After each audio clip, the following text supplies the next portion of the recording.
If you don't want to go to the nursing home, pack your bags and get out of my house. That's what my son screamed, looking straight into my eyes. I stayed quiet and just smiled. I calmly folded my clothes, put away my old photos, and closed my suitcase. An hour later, a limousine pulled up at the door. When he opened it and saw who had come to pick me up, his smile simply vanished. You know that moment when the ground disappears beneath your feet? When you look at someone you carried in your arms, breastfed, taught to walk, and you don't recognize who's standing in front of you anymore. That's exactly what I felt when my son David kicked me out of his house. No, let me rephrase that. Out of my house. Because that property was bought with the money I saved sewing wedding dresses for 32 years. Every stitch in those laces carried my sweat. Every embroidered detail paid for a brick in that construction. But on that March Sunday at 3 in the afternoon, none of that mattered anymore. I was in the kitchen washing the lunch dishes, like I always did, because the mother-in-law understands these things better. According to Rebecca, my daughter-in-law, the floral dress I was wearing was wet in the front. My hands, rough from so much work, trembled holding the sponge. David walked into the kitchen with that closed-off expression I knew so well, that look he used to make as a child when he'd been scolded by his father. Except my William has been gone for 13 years, and the 42-year-old man standing in front of me was no longer that scared little boy. Mom, we need to talk. I dried my hands on the embroidered dish towel, a gift from my friend Susan. I turned to him with a tired smile. Talk, son. Did something happen? Rebecca appeared in the doorway. Nails done, hair blown out, that red lipstick she always wore. She crossed her arms and stood there watching like an audience waiting for the show to begin. We've made a decision. David started without looking me in the eyes. The house is too small. Connor and Emma need more space. And well, you're getting older, right? Maybe it would be better to look for a more suitable place. My heart raced. I knew what was coming next. A suitable place, I repeated slowly. A retirement home, Mom. There are some really good ones in this area. You'll have company, activities, nurses. Nursing home. The word came out of my mouth like a gunshot. You want to send me to a nursing home? The silence that followed was as heavy as lead. Rebecca was on her phone, pretending to be busy. David finally looked at me, and there was something in his eyes I'd never seen before. Coldness. It's not a nursing home, Mom. It's an assisted living facility.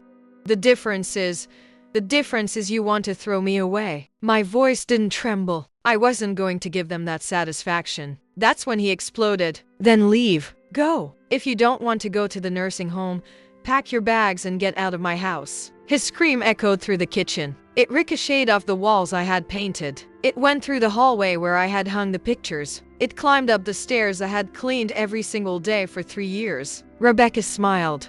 A small, discreet smile that she tried to hide behind her hand, but I saw it. And it was at that exact moment that something inside me broke. It wasn't my heart. That was already in pieces. It was something deeper. It was the last thread that tied me to the illusion that I still had a family. I took a deep breath, looked at my son, that man I no longer recognized, and did something he never expected. I smiled. Okay, David, I'll pack my bags. His expression changed.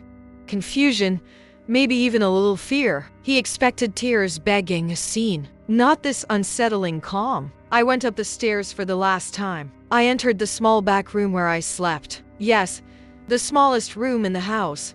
The one that looked more like a storage room. I grabbed my old leather suitcase, the same one I used when I moved there 3 years ago. I carefully folded my clothes, each blouse, each skirt, each scarf I had sewn myself. I took the mahogany box with the old photos. Me and William on our wedding day, baby David in my lap, my mother in the backyard of the house where I grew up. I didn't cry. Not a single tear. An hour later, I came down with my suitcase. David was in the living room, sitting on the sofa I had bought. Rebecca beside him, that victorious expression stamped on her face. That's when the doorbell rang. David got up irritated and opened the door. And his face, oh, I'll never forget that expression.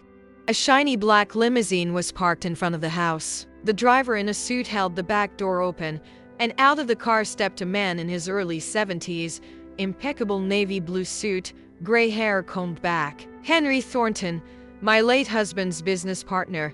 the owner of Thornton Properties, the wealthiest man in the city, and he was there for me. David stood frozen at the door, his mouth half open. Rebecca got up from the sofa, pale.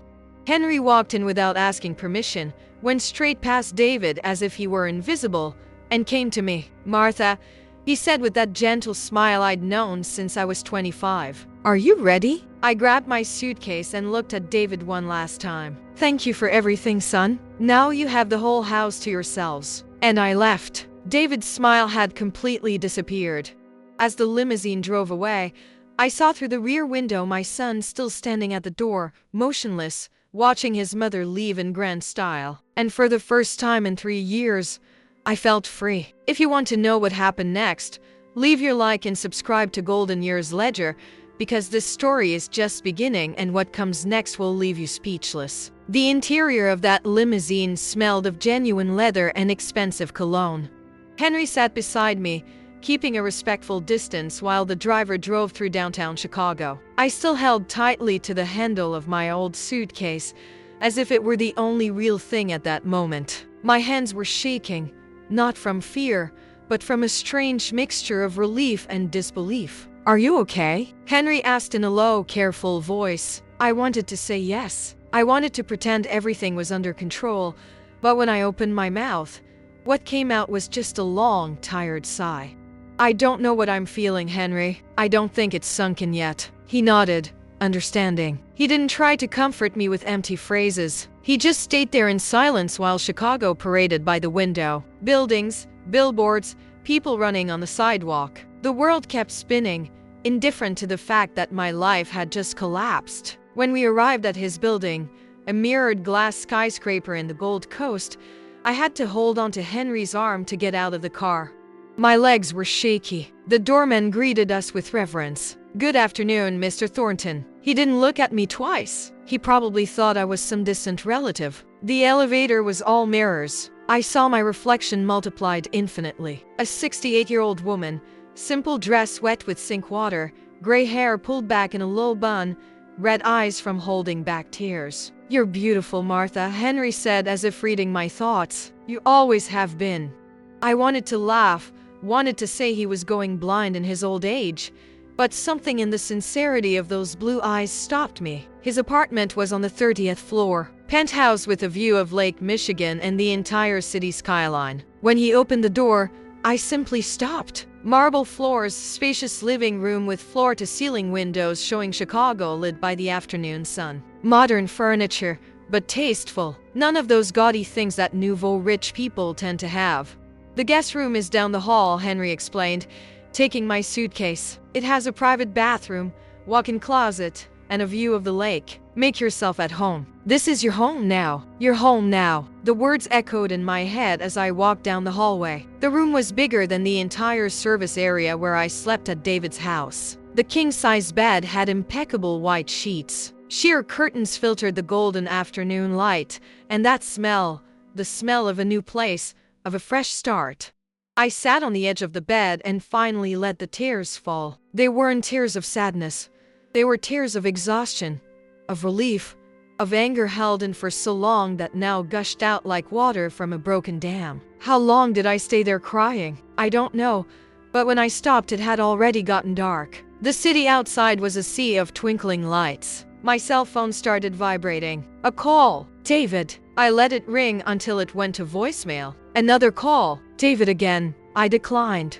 The notifications started appearing in a cascade. 47 missed calls. 23 text messages. I opened the messages with my heart racing. David, 6:47 p.m. Mom, where are you? David, 6:53 p.m. Mom, answer. David, 7:01 p.m. Who was that man? David, 7:34 p.m. You need to come back so we can talk properly. David, 8:15 p.m. Mom, I'm worried. I almost laughed. Worried. He was worried now. After kicking me out of the house in front of his wife, after screaming at me in my own kitchen, I turned off the phone. There was a soft knock on the door. "Martha, I made some tea. May I come in?" Henry came in carrying a tray with a teapot, cups, and cookies. He sat in the armchair by the window and poured the tea in silence. "Earl Grey with honey, my favorite." "How did he know?" "William told me," he said, reading my mind again. He said you drank this tea every night before bed. My chest tightened hearing my husband's name. William Thornton, the love of my life, lost 13 years ago to a massive heart attack. Why did you come get me today, Henry? I finally asked. How did you know? He took a sip of his own tea. Thoughtful. I didn't know. It was coincidence. I drove by the house earlier, saw your grandson playing in the yard, and thought about ringing the doorbell to see how you were, but something told me to come back later. He paused. When I saw you walking out with that suitcase, your son's face, I understood everything. He kicked me out. The words came out dry, cutting. My own son. After everything I did for him. Henry set his cup aside and leaned forward, hands clasped together. Martha, I need to make you a proposal. But before that, I need to tell you something I've kept for many years. My heart raced. There was something in the intensity of that gaze that scared and calmed me at the same time. I've always loved you. The silence that followed was so thick I could hear my own breathing. Since the day William introduced you as his fiancée, back in the 90s, you were 23, wearing a yellow dress with small flowers, and you laughed in a way that lit up the entire room. He smiled nostalgically. I knew right then that I'd lost a chance of my lifetime. I didn't know what to say. My mind was blank. But William was my best friend and you loved him. So I kept that feeling inside, turned it into friendship, into respect. I married Laura, had my children, built my life. But Martha, he paused. His voice choked. You were always the only one who truly lived in my heart. Tears streamed down my face again. I didn't know why I was crying. Confusion maybe, or gratitude that someone finally saw me as more than just a disposable mother. Laura died 5 years ago, cancer. And even respecting my mourning, even waiting for the right time, I never had the courage to reach out to you. He stood up, came closer, knelt in front of me, a 73-year-old man, a billionaire on his knees before me. But today, when I saw you leaving that house with the dignity of a queen, I knew I won't lose you again. Henry, you don't need to answer anything now. He gently interrupted. I just need you to know you're not alone. You never will be again. He stood up, placed a light kiss on my forehead, the kind of kiss that promises protection, and left the room. I sat there looking at the illuminated city, holding the teacup that had already gone cold. And for the first time in decades, I felt seen. The next day, Henry knocked on the door at 9 in the morning. Where's something nice? We have an important meeting. Meeting? Trust me. An hour later, we were in his lawyer's office. Dr. Richard Coleman, a bald man with glasses who greeted me with excessive reverence. Mrs. Martha, it's an honor to finally meet you. Henry pulled a chair for me and sat beside me. Richard, you can begin. The lawyer opened a blue folder, pulled out several documents and looked directly at me. Mrs. Martha, I have a proposal from Mr. Thornton. He would like to make you a minority partner in 3 developments of Thornton properties. This would represent a monthly income estimated between $80,000 and $120,000, depending on quarterly results. I blinked once, twice, 3 times. Excuse me? Henry smiled. You'll never depend on anyone again, Martha. Not on me. Not on an ungrateful son. Not on anyone. And it was at that moment that I understood. My life had just completely changed. David kept calling. 47 calls became 200, but I didn't answer any of them. Because some doors, when they close, shouldn't be opened again. At least not yet. But what David didn't know yet was that the limousine hadn't been the biggest surprise. The worst for him was just beginning. Stay with me to discover the secret I kept for years that would change everything. You know that feeling of waking up in a strange place and taking a few seconds to remember where you are? That's exactly what I felt that first morning in Henry's penthouse. I opened my eyes and saw the high ceiling, the linen curtains swaying gently with the breeze coming through the half-open window. For a moment, I thought I was dreaming, but I wasn't. I got up slowly, my knees cracking. Age doesn't forgive. I walked to the balcony. From up there, Chicago looked like a different city.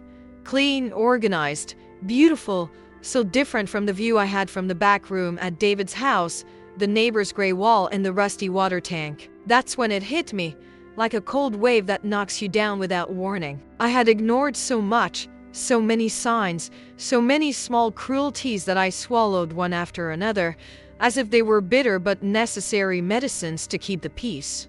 I sat in the rocking chair on the balcony and let the memories come. 3 years ago, when I sold my apartment, it was a small place, but it was mine. 2 bedrooms in Rogers Park, bought with money from sewing. Every square foot of that property had been earned with needle and thread. David showed up one Saturday afternoon, Rebecca tagging along with that smooth talk. "Mom, we were thinking, don't you get too lonely there? And what if something happens? You're already at that age, right?" Age. That word they used as if it were a death sentence. "I'm fine, son. I have my friends, my routine. But wouldn't it be better to live with us?" Rebecca interrupted, smiling. "The house is big, the kids adore their grandma, and we'll take care of you." Take care. What a beautiful word. What a well-wrapped lie. And there's something else. David continued, scratching his neck. The same gesture he made as a child when he wanted something.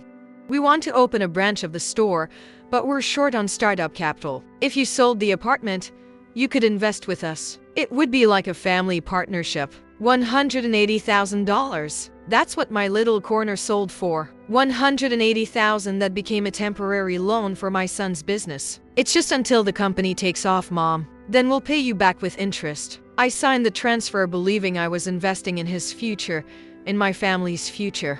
3 years passed. I never saw a cent back. The memories kept parading by, each more painful than the last. Grandma Claire's missing jewelry. There were 3 pieces, a pearl brooch, a gold ring with amethyst, and an amber necklace. Nothing extravagant, but they had immense sentimental value. My grandmother wore that brooch the day she fled Italy during the war. I kept everything in a green velvet box hidden in my underwear drawer, until one day the box simply disappeared. "Mom, you must have put it somewhere else and forgot," David said, without even looking up from his phone. "I didn't forget, David. I know exactly where it was." Rebecca appeared in the bedroom doorway, that smug little smile on her lips. "Mother-in-law, with all due respect, but you're at that age. It's normal to get forgetful. My grandmother was like that too before she went to the nursing home." Nursing home. She was planting the seed 3 years ago. I never found the jewelry again. 6 months later, I saw photos on Facebook of Rebecca in Cancun wearing an amber necklace identical to Grandma Claire's. When I asked, she said she bought it at a craft fair in Mexico. I didn't confront her, didn't make a scene, just swallowed hard and pretended I believed it. Why? Because I was afraid. Afraid of losing my son. Afraid of being truly alone. Afraid to admit that maybe, just maybe, I had raised a man too weak to defend me.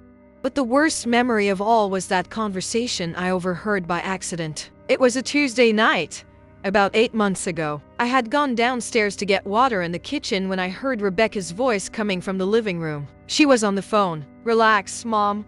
A few more months and she goes to the nursing home. Then we'll renovate her little room, turn it into a walk-in closet for me." Laughter. "No, she doesn't suspect anything. She's too naive. Still believes her son loves her." My blood froze. I stood there on the stairs holding tight to the railing so I wouldn't collapse. "We've already spent almost all the apartment money. But relax, when she leaves, we'll sell this house and buy a smaller one. Then we'll have good money left over." Pause. "David?" "Oh, he does what I tell him. Weak men are easy to manipulate." I went back to my room in silence, lay on the bed and cried until the pillow was soaked. But I did nothing, because part of me still had hope. Still believed that David would wake up, that he would see the snake he had married, that he would defend me. What a fool I was. In the following months, the humiliations only got worse. Rebecca treated me like a maid. "Mother-in-law, since you don't work anymore, let me take care of my career and you take care of the house, okay? It's a fair trade." Fair trade. I cleaned, cooked, washed, ironed. I took care of Connor and Emma when they came home from school. I made lunch for 8 people every Sunday when Rebecca's family came to visit. And in return I had a roof, a little room in the back, and the illusion that I was still part of that family. "Martha, heat up Connor's food." Rebecca would order without even looking at me. "Martha, iron these clothes." "Martha, give Emma a bath. I need to go out." Never a please, never a thank you, never my name said with respect. And David, he watched everything silently, looked at his phone, pretended he didn't see. There was one specific afternoon that was engraved on my soul like a brand. Connor, my 8-year-old grandson, had made a drawing at school. A family. Dad, mom, little sister, and in the corner, very small, a solitary figure. "Who's this here, sweetheart?" I asked, pointing to the figure. "That's you, Grandma. The teacher told us to draw the family, but Mom said you're not really family, that you just live here as a favor." That hit me like a punch to the stomach. "And what do you think, Connor?" He looked at me with those innocent brown eyes. "I think you're family, Grandma. You make chocolate cake every Friday." It was the sweetest and saddest thing anyone had ever said to me. Sitting on that penthouse balcony, reliving every humiliation, every disrespect, every moment when I swallowed my tears and pretended everything was fine, I felt something change inside me. It wasn't anger. It wasn't sadness. It was clarity.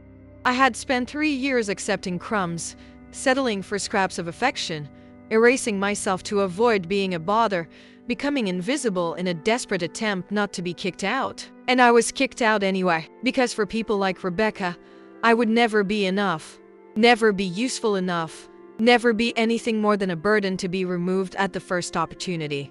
And David, my son, had chosen his side a long time ago, only I was too blind, too in love with the memory of the boy he was to see the coward of a man he had become. I picked up my phone. 213 missed calls now. I opened WhatsApp. The messages kept coming. David 7:23 a.m. Mom, for God's sake, answer. David 7:45 a.m.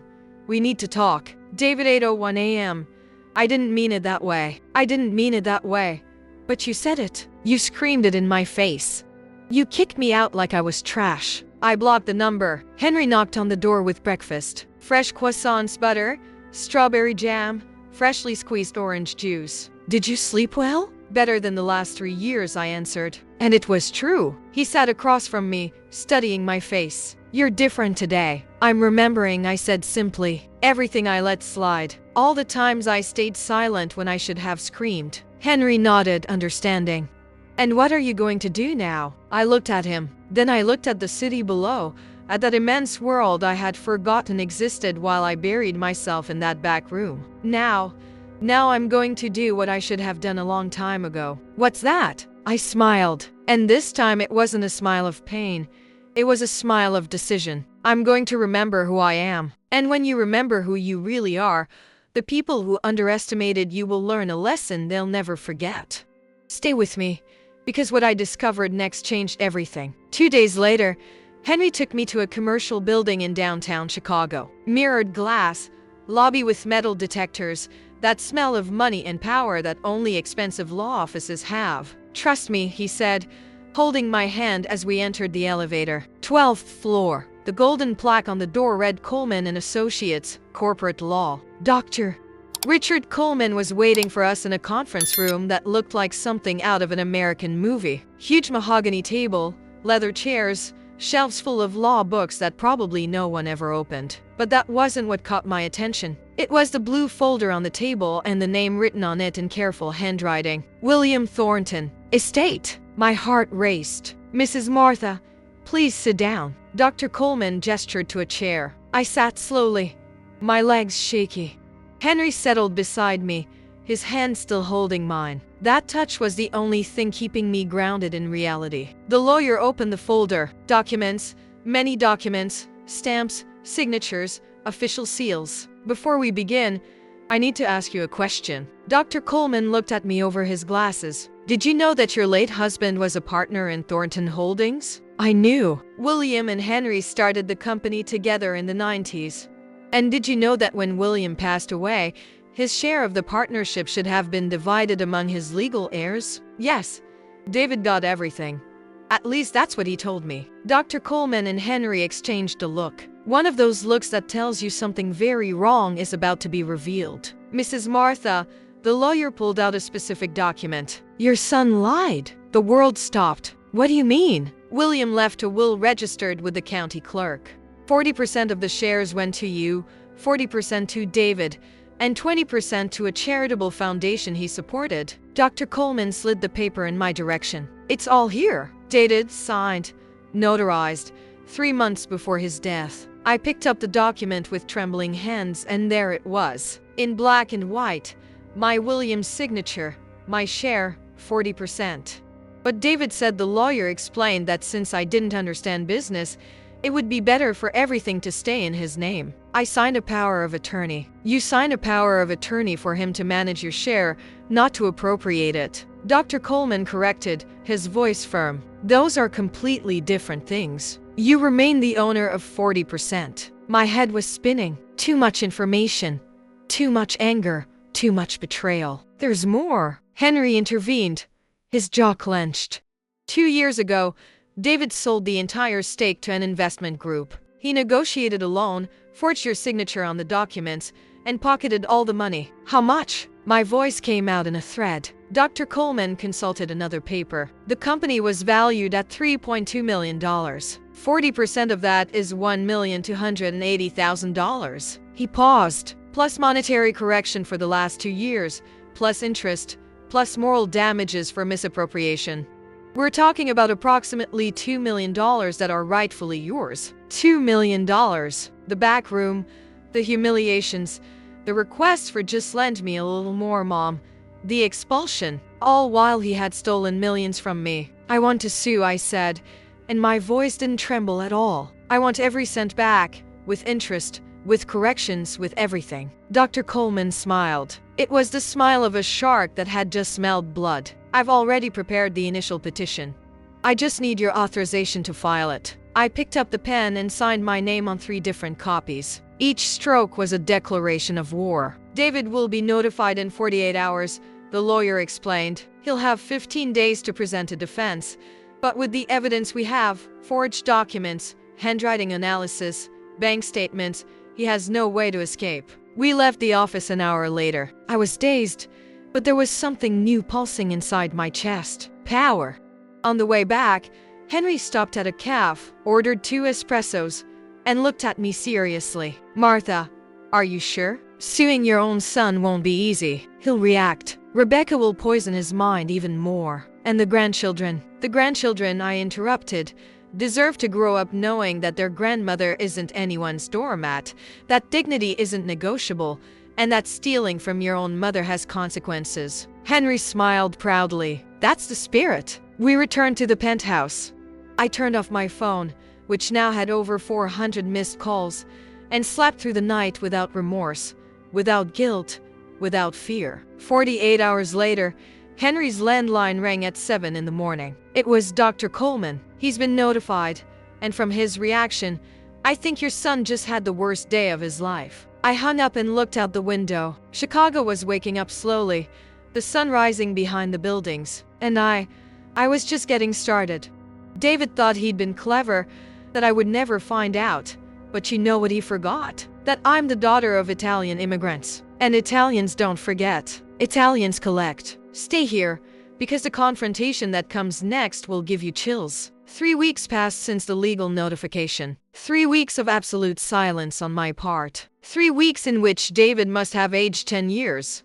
I knew this because Henry had an investigator following his movements, not out of malice, but strategy. Knowing your enemy is half the battle. And yes, my own son had become my enemy. The penny had finally dropped. That Saturday morning, I decided it was time to look him in the eyes. Not out of longing, not for reconciliation, but because some conversations need to happen face to face. I picked up my phone, the one that had been off for weeks, and turned it on. They answered on the first ring.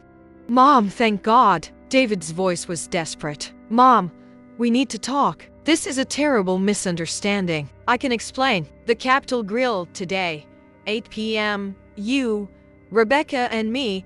I cut him off. Don't be late. I hung up before he could respond. Henry, who was watching everything from the armchair with a cup of coffee, smiled. You're magnificent when you're in control. I learned from the best, I answered, winking at him. At 7:30 I was ready. Black dress knee length, the one I had sewn myself years ago and never had the courage to wear. Low-heeled shoes, discreet, hair loose on my shoulders, the gray strands shining under the light, a touch of dark red lipstick. When I came downstairs, Henry stood up, mouth open. "Martha, you look stunning." "Revenge is served cold, Henry, but we can dress well for the occasion." We arrived at the Capitol Grill at 8 on the dot. The restaurant was everything I imagined.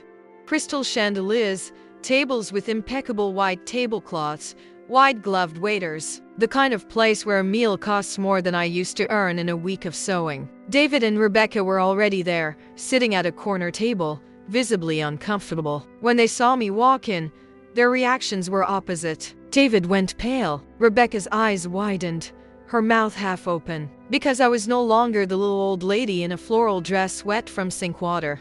I was someone else, or rather, I was myself again. I approached slowly, feeling all the restaurant's eyes on me.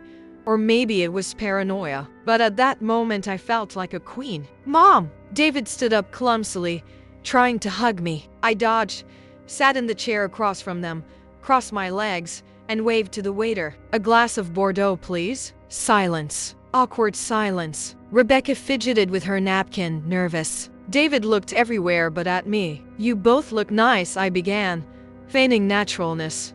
"New clothes, Rebecca? That dress is Versace, isn't it? And that watch on your wrist, David? It's a beautiful Tag Heuer." David swallowed hard. "Mom, about the lawsuit." "Ah, the lawsuit," I interrupted, smiling. "Let's talk about that. But first, I opened my purse and pulled out a manila envelope. I placed it on the table, right in the center. "I wanted to show you something." Rebecca looked at the envelope as if it were a bomb. "What is that?" she asked, her voice thin. "Open it and see." David picked up the envelope with trembling hands, opened it, and his face lost all remaining color. They were copies of the forged documents, the falsified signature, bank statements showing the deposit of $1,280,000 into his account 2 years ago. "Where did you get this?" he whispered. "Your father was a careful man, David. He kept copies of everything in a safe. And when he died, he left me a key." "A lie!" "But they didn't need to know. I just never imagined I'd need to use it against my own son." "Mom, I can explain." "Then explain." My voice was calm, dangerously calm. "Explain why you forged my signature. Explain why you stole almost $2 million that was mine. Explain why you made me sleep in a maid's room while you spent my money on Swiss watches and expensive restaurants." The waiter brought my wine. I took a long sip, savoring it. It was the best thing I'd tasted in years. Rebecca tried to compose herself.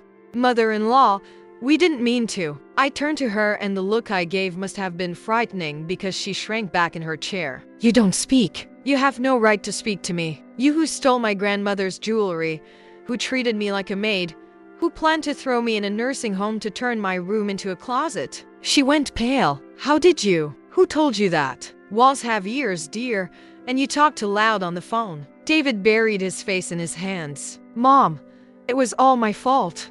Rebecca had nothing to do with it." "Oh, so you admit it?" I leaned forward. "You admit you embezzled my money, that you kicked me out of my own house, that you screamed in my face like I was a dog?" Tears were streaming down his face now, but I felt no pity. "Not anymore. I don't know what happened to you, David. The boy I raised doesn't exist anymore. In his place is a coward of a man, manipulable, who chose money over his own mother." "Mom, I'm so sorry." "Are you?" I laughed.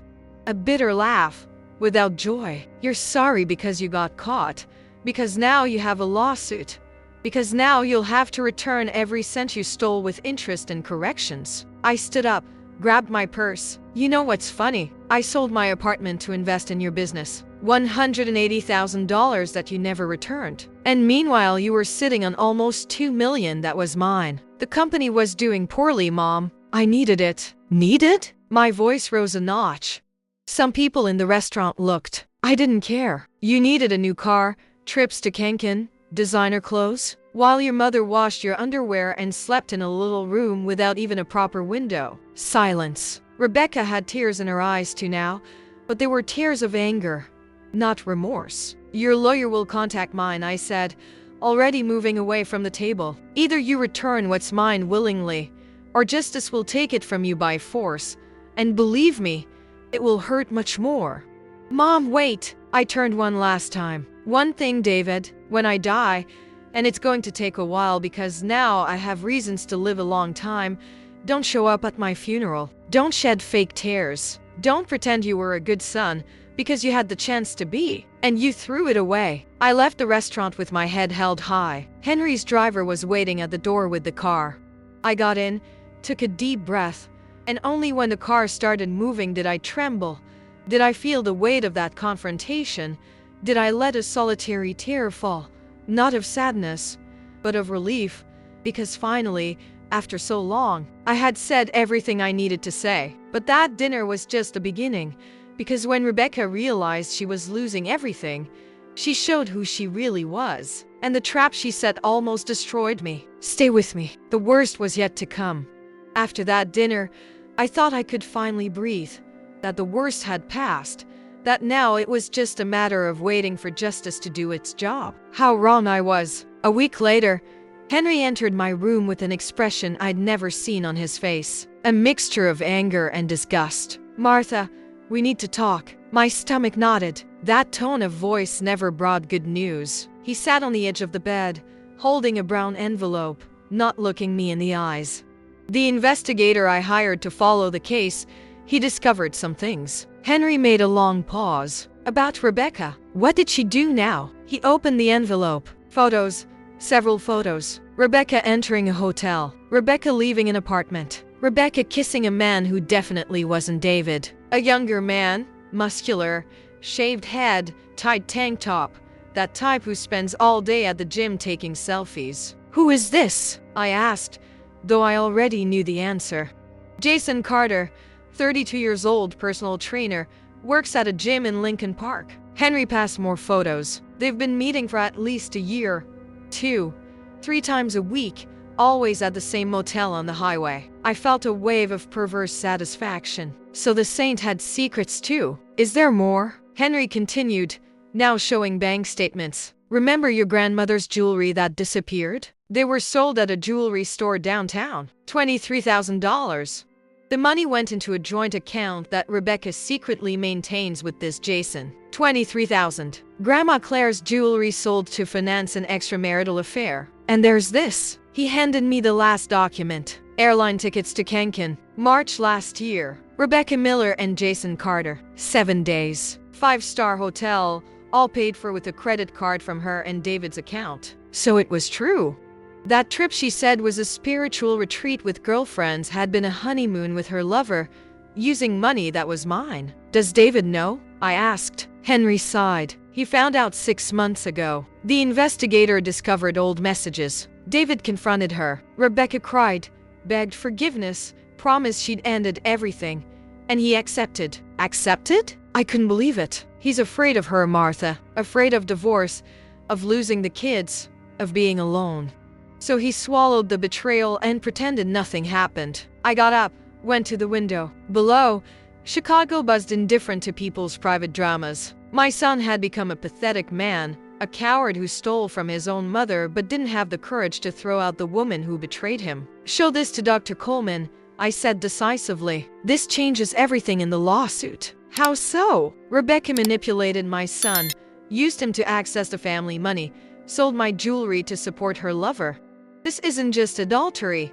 It's fraud, misappropriation." I turned to Henry. "I want her in jail." Henry smiled. That shark smile again. "Already working on it." 2 days later, I rang the doorbell of the house, my old house. Rebecca opened the door, her face contorted in a barely disguised grimace of hatred. "What do you want?" "To talk to my son. Alone." She was about to protest, but David appeared behind her, defeated, deep circles under his eyes. "Let her in, Rebecca."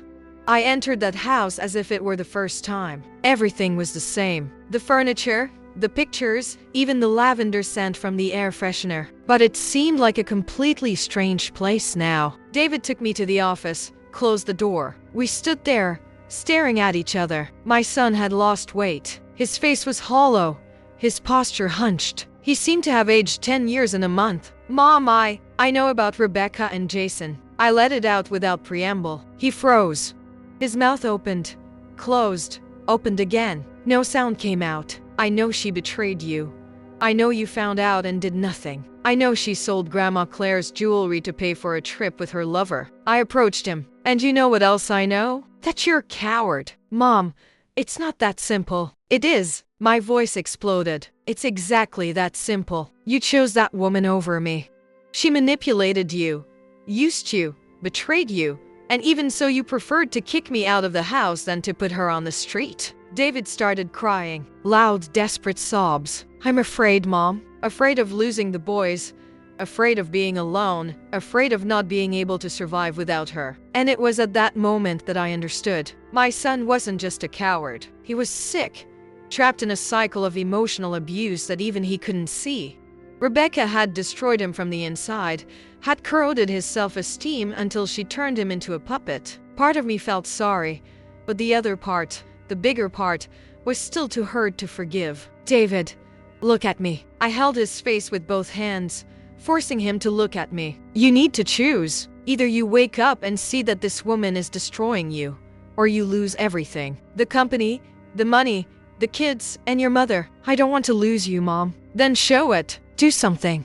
I let him go, took a step back, because the way things are, you've already lost me. I left the office. Rebecca was in the living room, clearly having heard everything through the door. I walked past her without saying a word, but before leaving I turned. Oh, Rebecca, I hope you enjoyed those trips to Cancun, because when the judge sees the evidence I have, the only trip you'll be taking is to a cell. Her face went livid and I walked out the door feeling something I hadn't felt in a long time. Pure power. That night, Dr. Coleman called. Martha, we have a problem. My heart sank. What kind of problem? Rebecca filed for a protective order against you. She's claiming she feels threatened, that you made explicit threats against her in front of witnesses. He paused. And she's requesting restriction of contact with your grandchildren, claiming your presence is harmful to the children. The world collapsed again. She can't do that. She can and she did. The hearing is next week. I hung up the phone with trembling hands. Rebecca had played dirty, very dirty. And for the first time since I left that house, I felt real fear. Fear of losing Connor and Emma. Fear of never seeing them again. Fear that in the end, the poisonous snake would win. Rebecca had declared war. And when you mess with an Italian grandmother's grandchildren, she forgot that every poison has an antidote. What I did next completely turned the game around. Stay here, because no one threatens my grandchildren and gets away with it. That week was the worst since everything started. Worse than the expulsion. Worse than discovering the theft. Worse than everything, because they messed with my grandchildren. I could handle humiliation, betrayal, theft, but taking Connor and Emma from me, that was crossing a line with no return. I spent 3 nights without sleeping, sitting on the balcony, looking at the city, thinking about my little grandchildren. Connor with that gap-toothed smile. Emma calling me Grandma Martha. Saturday afternoons making chocolate cake together. All of that was going to be ripped away from me because of a lie. On the morning of the hearing, I wore my best outfit. Navy blue blazer, dress pants, hair pulled back in an elegant bun. I needed to look respectable, controlled. Not the dangerous witch Rebecca was painting me as. Dr. Coleman picked me up at 8. In the car, he reviewed the strategy. Stay calm. Don't react to provocations. Let me handle everything. He looked at me seriously. And Martha, prepare yourself. Rebecca is going to lie a lot. The courthouse was an old building downtown, smelling of mold and old paper. Narrow hallways, people everywhere, lawyers in suits talking in groups, entire families waiting on plastic chairs. And there at the end of the hallway were they. Rebecca, dressed modestly, skirt to the knee, blouse buttoned to the neck, light makeup, hair pulled back, no flashy earrings, the perfect image of a concerned family mother. David beside her, looking at the floor. He didn't raise his eyes when I passed. We entered the courtroom. Small, claustrophobic. The judge was a woman about 50, short hair, severe expression. Good morning. Protective order hearing, case number. She read the bureaucratic numbers while my heart hammered in my chest. Rebecca's lawyer, a fat man in a wrinkled suit, began. Your Honor, my client lives in constant state of terror since the respondent, Mrs. Martha, uttered direct threats against her. He opened a folder. There are witnesses who can confirm that Mrs. Martha said, and I quote, The only trip you'll be taking is to a cell. This constitutes a clear and unequivocal threat. The judge looked at me over her glasses. Do you confirm having said that? Dr. Coleman stood up. Your Honor, context. May I ask the respondent? I took a deep breath. Yes, I said it. But it wasn't a threat. It was a statement of legal fact. I kept my voice firm. Rebecca sold jewelry that was mine, family heirlooms, to fund an extramarital relationship. That's a crime. Murmur in the room. Rebecca turned red. Lies, she screamed, standing up. She's making this up because she wants to destroy me. Silence. The judge banged the gavel. Sit down, Mrs. Miller. I'm the one asking questions here. Her lawyer continued. Your Honor, besides the threats, there's the issue of the children's well-being. Connor, 8 years old, and Emma, 5, are being exposed to an environment of intense conflict. The grandmother shows up unannounced, makes serious accusations against their mother, creates emotional instability. I only went there once. I exploded, unable to take it anymore. Once in a month to talk to my son. The judge raised her hand. Mrs. Martha, contain yourself. She turned to the lawyer. Continue. The children are having nightmares, Your Honor. Connor cried at school saying his grandmother and mother are fighting and he doesn't want to lose either one. Emma is wetting the bed again, something that hadn't happened in 2 years. The man made a dramatic pause. We request, therefore, prohibition of contact between the grandmother and the minors until this family conflict is resolved legally. I felt my soul being torn from my body. Not seeing my grandchildren, not being able to hug them, not making chocolate cake on Saturdays. The tears came. I couldn't hold them back. Dr. Coleman stood up quickly. Your Honor, this is a clear maneuver. The petitioner is using the grandchildren as a weapon against the grandmother in a larger case involving millions of dollars. He pulled out documents. We have proof here that Rebecca embezzled money, sold family assets, maintains an extramarital relationship funded with improperly appropriated resources. That's not on trial here. The judge cut him off. We're dealing only with the protective order, but it's all connected. Dr. Coleman insisted. She's manipulating the situation too. Doctor, I understood your point. The judge leafed through the papers, stayed silent for what seemed like an eternity. I'm going to partially grant the request. My world collapsed. Mrs. Martha is prohibited from approaching the family residence. However, she looked at me. Visits to the grandchildren are maintained as long as they're supervised and in a neutral location, once a week. It wasn't what I wanted, but it wasn't the worst scenario. Rebecca, however, had a victorious expression on her face. For her, any restriction was already a win. We left the courthouse. I was devastated. Henry was waiting in front with the car. As soon as he saw me, he ran and hugged me. And there, on the dirty sidewalk of that old courthouse, I fell apart. I cried like I hadn't cried since William died. I cried for the injustice, for the gratuitous cruelty, for seeing my son standing in that room, silent, while his wife tried to destroy me. She won. I sobbed on Henry's shoulder. She managed to separate me from them. She didn't win anything. He whispered in my ear. That was just one battle, Martha. The war isn't over yet. That night I couldn't eat, couldn't talk. I just sat on the balcony, staring into emptiness. Henry tried to cheer me up, brought tea, a blanket, put on soft music. Nothing worked. At 10 at night, he sat beside me. Martha, look at me. I turned my face and he saw my swollen red eyes. That woman doesn't know who she messed with. Henry held my hand. She underestimated you, thought you'd give up, that you'd shrink and accept. He smiled, but she forgot something. What? That you're the strongest woman I've ever known. That you've faced much worse than a manipulative daughter-in-law. That you raised a son alone, worked for decades without stopping, lost your husband and didn't break. He squeezed my hand. So it won't be now that you'll let her win. Something inside me stirred, an almost extinguished ember that began to glow again. What do you suggest? Henry stood up, went to the office, came back with a folder. I suggest we stop playing defense and start attacking. I opened the folder. More documents, more evidence. But these were different. They were about David's company. Financial statements, debts, contracts. Your son's company is going bankrupt, Martha. Mismanagement, excessive spending, wrong investments. Henry pointed to red numbers. In 6 months, he'll be in debt for over $500,000. How do you know this? He smiled.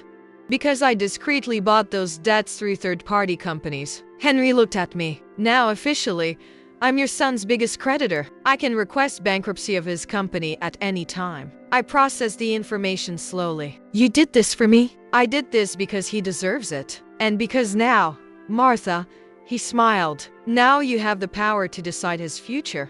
If you're enjoying this story on Golden Years Ledger and want to see how it ends, make sure you're subscribed and that notification bell is on. I looked at those documents, at the numbers, at my son's fate, literally in my hands. And for the first time in days, I smiled again. Rebecca had played dirty, but she forgot that I learned to play too. And when an Italian grandmother plays, she plays to win.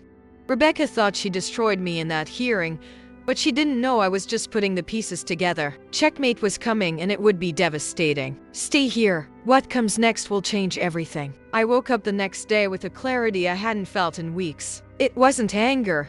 It wasn't despair. It was something much more dangerous. It was strategy. I had my coffee looking at the documents Henry had given me. David's company was sinking, and fast. Debts to suppliers, overdue taxes, employees not getting paid. A complete financial disaster. And now, through shell companies, Henry controlled most of those debts. $520,000 to be exact. But there was something that bothered me in those papers. Something that didn't add up. I called Dr. Coleman. I need a forensic accountant. The best you know. For what? I want to investigate every cent that went in and out of my son's company in the last 3 years. Every invoice, every transfer, every payment. Silence on the other end. Martha, what exactly are you looking for? Proof of who really sank that company. Dr. Coleman understood immediately. Leave it to me. In a week, you'll have the complete report. Meanwhile, I did something I never thought I would do. I hired a private detective. Not the same one Henry used. This one specialized in something else. Child welfare surveillance. I want to know how my grandchildren are being treated, I explained to the man. A guy about 40, discreet, efficient. School routine, nutrition, if they're being neglected in any way. Do you suspect mistreatment? I suspect emotional negligence. Their mother is more concerned with her lover and money than with her own children. He nodded, writing everything in a worn notebook. In 10 days, you'll have a complete report. A week later, Dr. Coleman showed up at the penthouse with a thick folder. His face was tense, but there was a victorious gleam in his eyes. Sit down, Martha. You need to see this. He opened the folder. Spreadsheets, graphs, documents highlighted with yellow marker. Your son is not a thief, he began. David is incompetent. Yes, he made bad investments, trusted the wrong people. But his money was systematically embezzled by one person only. My heart raced. Rebecca, exactly. He pointed to the numbers. In the last 3 years, $340,000 disappeared from the company. Unjustified withdrawals, transfers to phantom accounts, payments to non-existent suppliers. Dr. Coleman turned the page. We traced everything. The money ended up in 3 places. Joint account with her and Jason, investments in her mother's name, and purchase of an apartment in Cape Cod that nobody knew existed. $340,000. Rebecca hadn't just betrayed my son. She had destroyed him financially, systematically, for years. There's more. Dr. Coleman pulled out another document. Remember your grandmother's jewelry that disappeared? Sold for $23,000? Lie. They were appraised at $58,000. Rebecca pocketed the difference through a fraudulent transaction with the jewelry store owner, who happens to be her cousin. I was trembling with anger, with indignation, with a dark satisfaction, because finally I had concrete proof. What do we do with this? I asked. Dr. Coleman smiled. That hungry shark smile. Now we destroy her. The next day, the detective investigating the grandchildren brought his report. Connor was missing school 3 times in the last week. Rebecca simply didn't take him to school because she forgot. The child was eating poorly. School lunch, always forgotten at home. Lunch was fast food bought in a hurry. Emma had gone back to wetting the bed, but not because of me, as Rebecca claimed in court. It was because her mother was constantly screaming on the phone, arguing with David until late at night, leaving the children abandoned watching television while she locked herself in the room with her cell phone. The detective had photos, videos. Connor sitting alone at the school gate at 5 in the afternoon, waiting for someone to pick him up. Emma crying in the playground because no one had put sunscreen on her and she was burned. Negligence. Clear, documented, undeniable. I held those photos with trembling hands. My babies, my little grandchildren suffering while that viper pretended to be an exemplary mother in court. Do I have enough? I asked Dr. Coleman, extending all the documents. Embezzlement, fraud, child neglect. He looked at everything, leafed through slowly, checked each page. When he raised his head, he was smiling. Martha, you don't just have enough. He tapped the table with satisfaction. You have a nuclear arsenal. But there was one thing that still gnawed at me inside. David, my son, weak, manipulated, emotionally destroyed. Part of me wanted to see him pay for everything he did, but another part, the part that was still a mother, wanted to save him. That night, I sat with Henry on the balcony. I can destroy them both, I began. I have proof of everything. I can criminally prosecute Rebecca, request custody of the grandchildren, execute all of David's debts, and leave him in complete misery. But Henry knew my tone of voice. But he's still my son. And deep down, I know he's a victim too. Not of circumstances of his choices. Yes, but mainly of her. Henry held my hand. So what do you want to do? I took a deep breath. The decision was made. I want to give him one last chance. One, but on my terms. I turned to Henry. I'm going to propose a deal. I forgive the debts you bought. $520,000. If he does 3 things. What things? Divorce Rebecca immediately. Enter family therapy with me and the grandchildren. And return every cent he stole from me. In installments if necessary, but return it. And if he refuses, my look hardened. If he refuses, I destroy them both. Rebecca goes to jail. David goes bankrupt. And I request full custody of Connor and Emma. Henry looked at me with an admiration I'd never seen before. You're not just strong, Martha. You're brilliant. The next day, Dr. Coleman drafted the proposal. Official document with all clauses, witnesses, notarized. It was my son's last chance to prove there was still salvation in him. Now I just had to schedule the meeting and prepare for the final confrontation. David would have to choose. The woman who destroyed him or the mother who was always there. And Rebecca, she was about to discover that you don't mess with an Italian grandmother and get away with it. What happened at that meeting changed everything forever. Stay with us. The end is coming. The meeting was scheduled for a Tuesday, 10 in the morning, in Dr. Coleman's office. Neutral territory, formal environment, witnesses present. I arrived 15 minutes early. Discreet gray dress, hair pulled back, no jewelry. I wanted to look like what I was. A serious woman, prepared, unshakable. Henry was by my side. Dr. Coleman was arranging documents on the conference table. The forensic accountant, Dr. Paul, was already seated with his laptop open. And there were 2 more people. A court officer and a psychologist specializing in family law. At 10 o'clock sharp, the doorbell rang. David entered first. He had lost even more weight. The suit was baggy, unshaven, deep circles under his eyes. He looked like a defeated man. Rebecca came behind. High heels, tight red dress, heavy makeup, trying to intimidate. But I saw the nervousness in her eyes. That gleam of someone who knows they're cornered. Their lawyer, the same fat man in a wrinkled suit, completed the group. Good morning, everyone. Dr. Coleman began formally. Thank you for coming. This meeting has a conciliatory but also evidentiary character. Everything said here is being recorded and may be used legally. Rebecca was about to protest, but her lawyer grabbed her arm. You may begin, he said, resigned. Dr. Coleman turned on the projector. The first image that appeared on the wall was a financial spreadsheet. Let's get straight to the point. In the last 3 years, $340,000 disappeared from Mr. David's company. He pointed to the red numbers: unauthorized transfers, fraudulent payments, systematic embezzlement of resources. David's eyes widened. He looked at Rebecca, who was pale. What is he talking about? David asked, his voice trembling. Lies. This is forged. Rebecca exploded. Dr. Paul, the accountant, stood up calmly. Nothing here is forged, ma'am.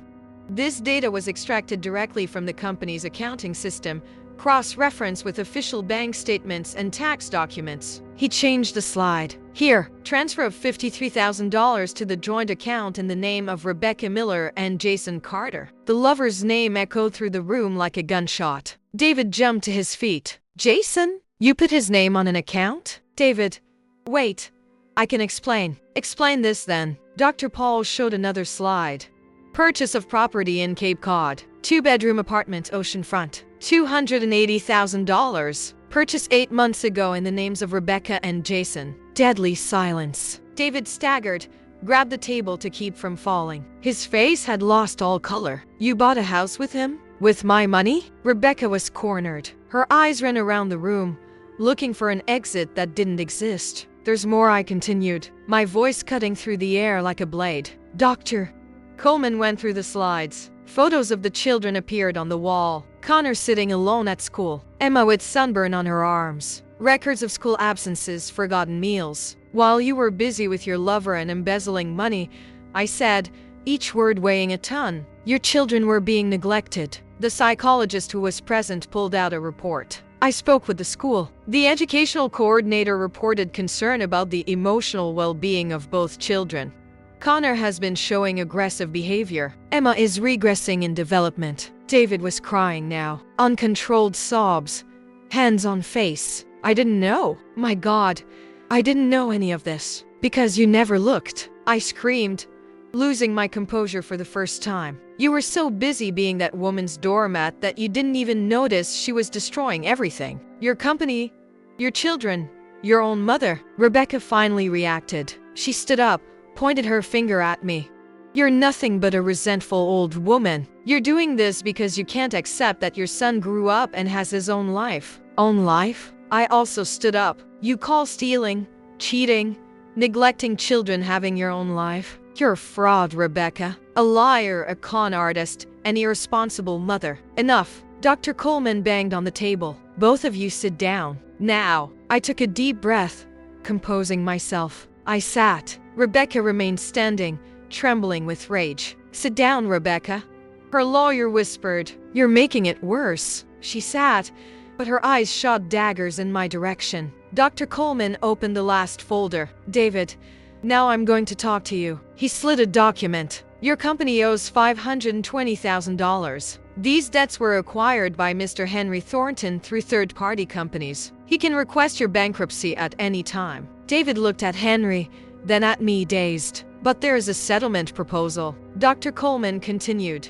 Your mother is willing to forgive that debt. All of it, under 3 conditions. I passed the document to David. He read it with trembling hands. Immediate divorce from Rebecca. Family therapy for at least 1 year. And return of the amounts improperly appropriated from your father's estate, $1,600,000, in installments over 10 years without interest. The silence was deafening. If you accept, I continued, looking directly into my son's eyes, I'll help you rebuild your life. The company can recover. You can have shared custody of the boys. You can be the father they deserve. And if I refuse, he whispered, if you refuse, I destroy you. Rebecca will face criminal charges for fraud and embezzlement. You'll go bankrupt, and I'll request full custody of Connor and Emma, claiming parental negligence from both of you. Rebecca exploded. He's not going to sign that, David. Don't sign it. She's bluffing. Bluffing? Dr. Coleman pushed another document. This is the police report already filed against you, Rebecca. Fraud, false identity, embezzlement. The complaint goes to the prosecutor today. Rebecca went white as paper. David was looking at the document, then at me, then at Rebecca. David, don't do this, she begged, changing her tone. Think of the boys. Think of our family. Family? David turned to her and there was something different in his eyes. Anger. Finally, you destroyed my family. You stole from my company. You betrayed me with another man. You bought a house with him. And you still have the nerve to talk about family. He picked up the pen and signed. Rebecca screamed, literally screamed, cursed, cried, tried to rip the paper from his hand. The court officer had to restrain her. You weakling. You coward. You're going to regret this. I already do, David answered, his voice broken but firm. I regret that it took me 13 years to see who you really are. Rebecca was escorted out, still screaming threats. When the door closed, silence returned. David collapsed in the chair, buried his face in his hands and cried. And I just looked at that destroyed man who was once my little boy. I stood up, went to him, put my hand on his shoulder. Now we start over, I whispered. From zero. Together. He hugged me and we cried together because some things, even broken, can still be fixed. The worst had passed. The snake was exposed. But the story wasn't over yet. One last thing remained. The most important of all. Stay with me until the end. 6 months seems like a short time when you say it like that, quickly.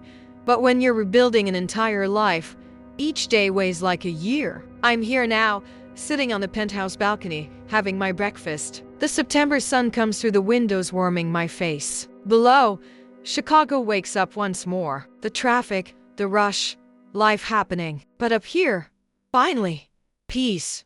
A lot has changed in these 6 months. Let me tell you, Rebecca is serving alternative sentencing. She didn't go to jail. The judge considered she was a first-time offender and allowed her to do community service. 200 hours cleaning public daycare centers. She lost everything. The Cape Cod apartment was auctioned to pay the settlements. Her lover Jason disappeared when the money ran out. Funny how these men disappear fast, right? She tries to call the children. Sometimes Connor answers, polite but distant. Emma still cries after the calls, but the psychologist says it will get better with time. David, my son. He now lives in a 2-bedroom apartment in Rogers Park. Modest, simple, but clean and organized. He got a job at a logistics company. He's not the owner, not a manager, just an employee. And you know what he told me last week? Mom, for the first time in years I sleep in peace. Because there are no more bank collections, no more lies to sustain, no more snake whispering poison in his ear. He has shared custody of the boys. Every Tuesday and Thursday he sleeps at their place. And every Saturday he brings them here. It's Saturday today. I look at the clock. 9:15. They should arrive any moment. The doorbell rings. My heart races. Every time it's like this, as if it were the first time. I open the door. Grandma Martha. Emma throws herself into my arms. She's bigger, longer hair, that gap-toothed smile because she lost both front teeth. Connor comes right behind, more contained. He's 8 now. He thinks he's too big for effusive hugs, but when he sees me, he runs too. Grandma, we brought the ingredients. Dad let us choose at the market. David is standing at the door, a shopping bag in each hand. He's gained some weight. Finally, his face is no longer hollow, the light in his eyes. Good morning, Mom. Good morning, son. He enters. Henry appears from the kitchen, drying his hands on a dish towel. So, champions? Ready to make the best chocolate cake in Chicago? The children scream in chorus. Yes. The kitchen becomes delicious chaos. Flour on the floor, melted chocolate on Emma's hands, Connor breaking eggs with his tongue sticking out in concentration. David stands beside me beating the batter. We're silent for a while, just working together. Mom, he says suddenly, without looking at me. Thank you. For what? For not giving up on me, even when I didn't deserve it. I stop stirring the batter, hold his hand. David, I'm your mother. Mothers don't give up. We fight. We hurt each other. We even distance ourselves when we need to. But give up? Never. He wipes a tear quickly, disguising it. Therapy is helping. The doctor said I was a victim of psychological abuse for years. That Rebecca used classic manipulation techniques to control me.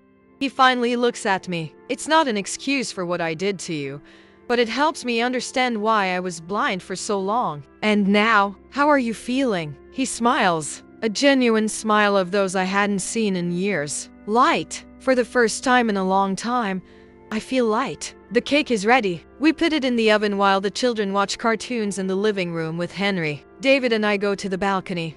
He sits in the chair where so many times I sat alone, crying, planning, rebuilding myself. Mom, I never asked you. You and Henry. I smile. We're dating, if that's what you want to know. Dating. He laughs. Mom, you're 68 years old. So what, love? Is there an age limit now? I nudge him lightly. Henry makes me happy, respects me, treats me like a queen. It's everything I deserve after so long settling for crumbs. David gets serious. You deserve that. You deserve everything good.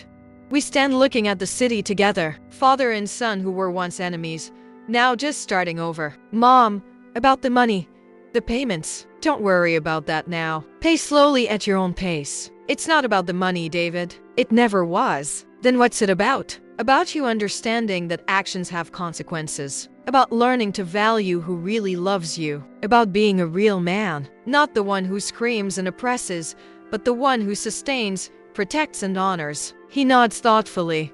From the oven comes the smell of chocolate. Emma yells from the living room. Is it ready yet, Grandma? 10 more minutes, my love. We cut the cake, all together around the table. Connor talks about school. Emma shows a drawing she made. A family. Grandma, Dad, her, Connor, and Henry, all holding hands. Where's Mom? David asks carefully. Mom is on another sheet. Emma answers simply. Because she lives far away now. Children have this raw wisdom, right? They understand things their own way. Henry looks at me from the end of the table. He smiles. I smile back. After everyone leaves, David taking the children to the park, I'm alone with Henry on the balcony again. He holds my hand. You did it, Martha. You rebuilt everything. We did it. I correct. I wouldn't have done any of this alone. You would have. You're the strongest woman I know. I rest my head on his shoulder. The sun is setting, painting the sky orange and pink. You know what I learned from all this? I speak slowly. What? That we don't have to accept crumbs. That dignity isn't negotiable. That even when life breaks you into 1,000 pieces, I look at him, we can always rebuild ourselves. And when we rebuild ourselves with our own hands, piece by piece, we don't become what we were before. What do we become? I smile. We become diamonds. They thought they would break me. They didn't know I had already been broken and rebuilt so many times that I learned to become a diamond. And diamonds, my dear, don't break anymore. Diamonds shine. If this story touched your heart, if you saw yourself at some point in this journey, leave your comment down below telling us where you're watching from. And if you know someone who needs to hear this message, that it's never too late to start over, that dignity has no price, that you deserve to be treated with respect, share this video. Leave your like, subscribe to Golden Years Ledger, and turn on that notification bell so you don't miss the next stories. Because here we don't tell empty stories. We tell stories that transform, that teach, that remind you who you really are. A big hug, and remember, you're stronger than you imagine.